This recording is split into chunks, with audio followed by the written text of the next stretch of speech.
In this video I want to tell you how I recently paint support.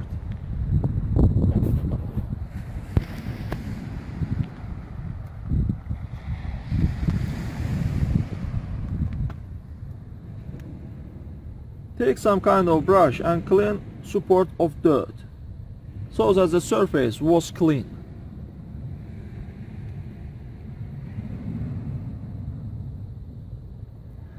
Then we apply a layer of heat resistance paint with using a brush. After drying, you can apply another layer.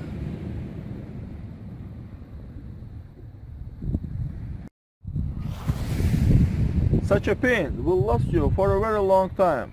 That's all. Thank you for watching. Subscribe to our channel and put like.